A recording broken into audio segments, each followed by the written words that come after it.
महात्मा गौतम बुद्ध के समय की बात है।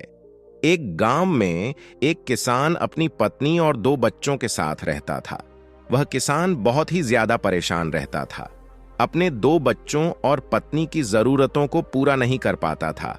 शायद यही उसकी परेशानी की सबसे बड़ी वजह थी। समय बीतता गया, उसकी परेशानियां परिवार की जरूरतों के साथ बढ़ती ही जा रही थीं। वह दिमाग से और मन से बहुत अशांत रहने लगा था। कहीं न कहीं वह बहुत ज्यादा दुखी हो गया था, अपने परिवार की जरूरतों को नहीं पूरा कर पाने की वजह से। एक दिन उसने यह फैसला लिया कि वह अपने घर को, अपने परिवार को, अपने बच्चों को छोड़कर कहीं दूर चला जाएगा।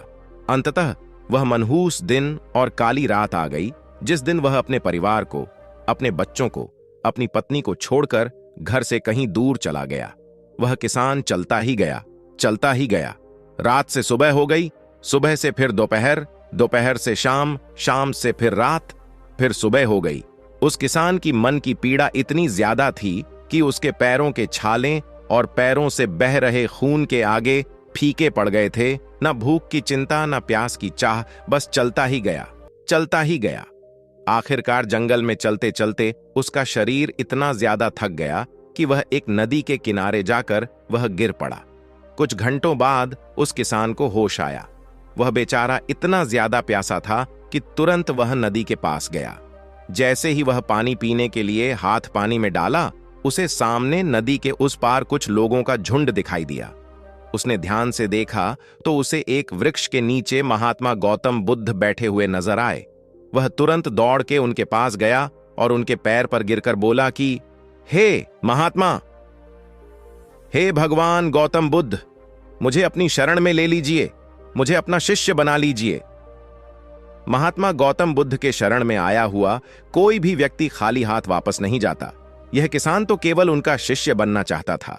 महात्मा गौतम बुद्ध जी ने उसकी मनोदशा को देखते हुए उसे अपना शिष्य बना लिए। महात्मा गौतम बुद्ध और उनके शिष्य वहां पर केवल विश्राम कर रहे थे। उनका विश्राम भी पूरा हो चुका था। वह किसान भी अब महात्मा गौतम बुद्ध जी का शिष्य बन चुका था। अब समय हो चला था आगे की यात्रा को पूरा करने की। गौतम बुद्ध और उनके शिष्य आगे बढ़ते चले गए। कुछ दूर निकल जाने के बाद गौतम बुद्ध जी को बहुत जोर की प्यास लगी। उन्होंने अपने इस नए शिष्य अर्थात किसान से बोला कि प्रिय शिष्य, जाओ, पास में एक सरोवर है, वहां से मेरे लिए पानी लेकर आओ।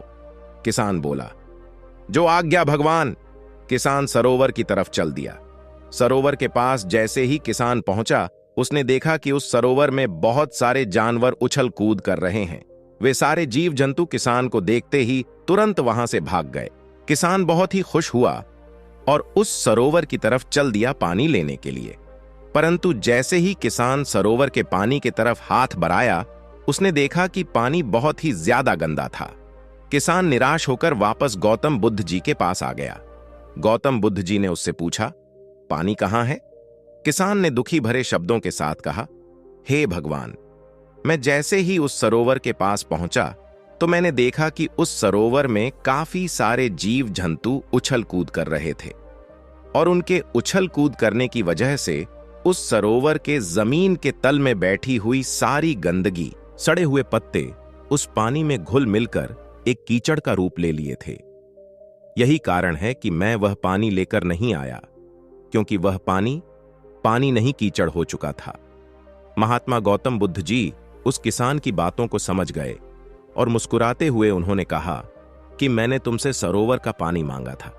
मैंने यह नहीं कहा था कि पानी अगर गंदा हो तो पानी लेकर मत आना। उन्होंने अपने दूसरे शिष्य से अनुग्रह किया कि जाओ और सरोवर से पानी लेकर आओ। उनका दूसरा शिष्य निकल पड़ा पानी को लाने के लिए और कुछ देर पश्चात वह पानी लेकर वापस आ गया। आश्चर्य की बात तो यह थी कि दूसरे शिष्य द्वारा लाया हुआ पानी बिल्कुल साफ था और उससे भी बड़ी असमंजस की बात यह थी कि सारे के सारे शिष्य बड़े ही आश्चर्यचकित हो गए कि यह करिश्मा कैसे हो सकता है, क्योंकि पहले शिष्य ने तो यह बताया था कि पानी कीचड़ हो गया था। महात्मा गौतम बुद्ध जी ने सारे शिष्यों को यह बताया कि जब सारे जीव जंतु उस पानी में उछल कूद कर रहे थे, तब उस दौरान उस सरोवर के पानी के तल में बैठी हुई सारी गंदगी सड़े गले हुए पत्ते सब घुल मिलकर कीचड़ रूपी पानी का रूप ले लिए थे।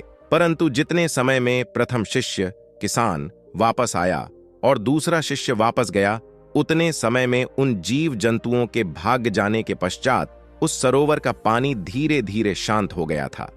और जैसे जैसे सरोवर का पानी शांत होता गया, उस सरोवर के कीचड़ रूपी पानी में खुली हुई सारी सड़ी गली पत्तियां और मिट्टी धीरे धीरे शांत होकर उस सरोवर के तल में जाकर बैठ गए, जिससे उस सरोवर का पानी शांत होकर साफ हो गया तथा सारे गले हुए सड़े हुए पत्तियां भी शांत होकर आराम से उस सरोवर के तल में जाकर बैठ गए थे।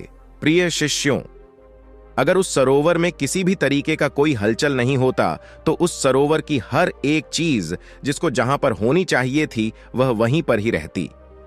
उन जीव जंतुओं के हलचल की वजह से सरोवर के तल में बैठी हुई सड़ी गली पत्तियां मिट्टी उस शांत पानी में मिलकर एक कीचड़ का रूप ले लिए थे। ठीक इसी प्रकार से हर एक व्यक्ति के जीवन में तरह तरह की समस्याएं, परेशानियां और कठिनाइयां आती है, जिसके वजह से हमारे मन में हलचल सी मच जाती है, हमारा दिमाग और मन अशांत हो जाता है।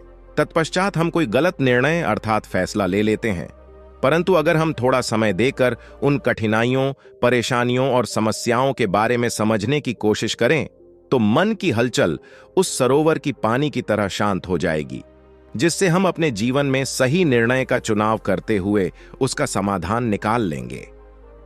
किसान को महात्मा गौतम बुद्ध जी की सारी बातें बिल्कुल साफ साफ समझ में आ गई। उसे यह भी समझ में आ गया कि उसके परिवार में आई हुई सारी परेशानियां, दिक्कतें और जिम्मेदारियां भी इसी सरोवर के सड़ी गली हुई पत्तियों और मिट्टी रूपी कीचड़ की तरह ही है। बस जरूरत है थोड़ा समय निकालकर मन को शांत करते हुए उन परेशानियों, दिक्कतों के बारे में समझने और उसका समाधान निकालने की। मन का कीचड़ कहानी से हमने क्या सीखा? दोस्तों, समय के साथ साथ हर एक इंसान की जरूरतें बढ़ती ही जाती हैं। हो सकता है किसी की जरूरत कम हो सकता है किसी की जरूरत ज्यादा हो, लेकिन हमें उन जरूरतों को पूरा करने के लिए मेहनत तो करना ही पड़ता है। हाँ, यह जरूर है कि मेहनत करते वक्त हमें बहुत सारे कठिनाइयों और समस्याओं का सामना करना पड़ता है। इसी वजह से बहुत बार हमारा मन अशांत हो जाता है, निराश हो जाता है, दिल दिमाग में एक अजीब सी हलचल होने लगती है, जिसके वजह से हम गलत फैसला ले लेते हैं। परंतु दोस्तों, हमें घबराने की जरूरत नहीं है, हमें अपने दिमाग को शांत करने की जरूरत है। थोड़ा समय देकर इसके बारे में सोचने की जरूरत है। इसका समाधान कुछ न कुछ जरूर निकल आएगा।